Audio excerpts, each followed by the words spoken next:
Hi everyone, today I will show you how to turn on developer mode in Discord on your mobile. First, open the Discord app on your mobile and make sure you are logged into your account.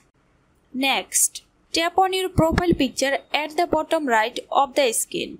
Then tap on the setting, which is on the top right corner. Now, scroll down until you find the app settings section. Under that, look for Advanced and tap on it. Here's under General, you will get the option of Developer Mode. Now you just have to toggle on the Developer Mode switch and bottom it's on. This will give you access to unique features like copying user and server IDs, which are handy for developers and both makers.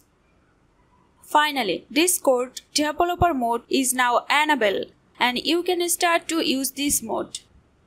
If you found this helpful, then don't forget to share this video and also follow my social media platform. Till then, everyone stay good.